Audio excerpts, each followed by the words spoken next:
ஐயோ எலன், என்ன வேலை பார்த்துருக்க நீ? மூளையில சிப்பு வச்சுட்டியா? நான் என்ன நினைச்சாலும் அப்படியே செய்யுது.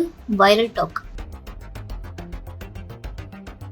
பிரபல தொழிலதிபரான எலன் மஸ்க், அதாங்க எக்ஸ் நிறுவன ஓனர், நியூரோலிங்க் எனப்படும் நரபியல் தொழில்நுட்ப நிறுவனம் ஒன்றை தொடங்கி நடத்தி வருகிறார். மனித எண்ணங்களை செயல்களாக மாற்றக்கூடிய மூளை மற்றும் கணினிக்கு இடைமுகமாக செயல்படக்கூடிய மைக்ரோசிப் பிரெயின் கம்ப்யூட்டர் இன்டர்ஃபேஸ் உருவாக்குவதில் இது கவனம் செலுத்தி வருகிறது.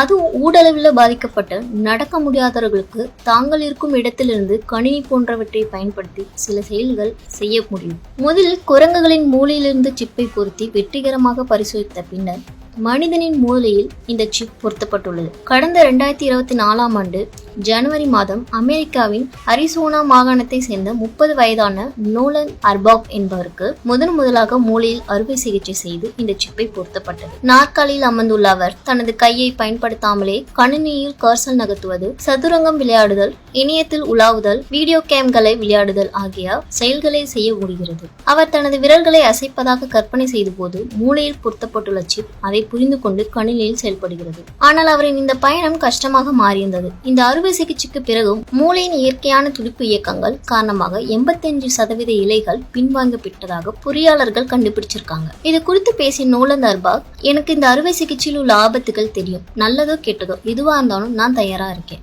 எல்லாம் சரியா நடந்தா நியூரோலிங்கின் பங்கேற்கலாக என்னால் உதவ முடியும். ஏதாவது பயங்கரமா சம்பவம் நடந்தால் அவர்கள் அதிலிருந்து பாடமா கற்றுக்கொள்வார்கள் என்று எனக்கு தெரியும். இது ஒரு அறிவியல் புனைக்கதையா தான் நான் பார்க்கிறேன். நான் என்ன எதிர்பார்க்கிறது என்று எனக்கு தெரியல என கூறி எலன் மஸ்க்கு நன்றி தெரிவித்தார். எலன் மஸ்கின் இந்த தொழில்நுட்பம் மனித வாழ்வில் பெரும் புரட்சியை பார்க்கப்பட்டாலும் இதில் உள்ள ஆபத்துகள் குறித்து பலரும் எதிர்த்தும் வராங்க. என்ன மக்களே, நீங்க என்ன சொல்றீங்க? வருங்காலங்கள நாமளும் ஒரு சிப்பு வாங்கிக்கலாமா? நினைத்து கூட பார்க்க முடியாத உசைனின் கடைசி ஆசை, அதுவும் தன்னுடைய எலும்பில் 3 நாள் வரை ஸ்டாப் பண்ண சொல்லியிருக்காரு மனுஷன். திரைப்பட நடிகரும் கராத்தே பயிற்சியாளருமான உசைனி சென்னையில் உள்ள தனியார் மருத்துவமனையில சிகிச்சை பெற்று வந்த நிலையில இன்னைக்கு காலமாயிருக்கார். அவரது மறைவுக்கு திரையுலகினர் மற்றும் நெட்டிசன்கள் பலரும் சமூக வலைதளம் வாயிலாக இரங்கல் தெரிவித்து வருகின்றனர். இந்நிலையில்தான் இறக்கும் முன்னர் கடைசியாக அளித்த பேட்டியில் தன்னுடைய கடைசி ஆசை என்ன என்பதை உசைனி கூறியிருக்கிறார். அவர் சென்னையில் கராத்தே மற்றும் வில்வித்தை பயிற்சி கூடம் ஒன்றை நடத்தி வருகிறார். அதே போல புத்தா மீது தீராத அன்பு கொண்டவர். அவர் புத்தா செம்பர் ஒன்றையும் நிர்வகித்து வருகிறார். தான் இறந்த பின்னர் தன்னுடைய உடலை 3 நாட்கள் அந்த புத்தா செம்பரில் வைத்திருக்க வேண்டும் என அவர் கூறியுள்ளார். மேலும் அவருடைய தாயின் முடியை வெட்டி அங்கே பாதுகாத்து வருகிறார். அதே போல தன்னுடைய முட்டி எலும்பை தனியாக அங்கு வைத்திருக்கிறார் உசைனி. புத்தர் சிலை செய்வதற்காக தன்னுடைய எலும்பை எடுத்து வைத்திருந்தாராம் உசைனி.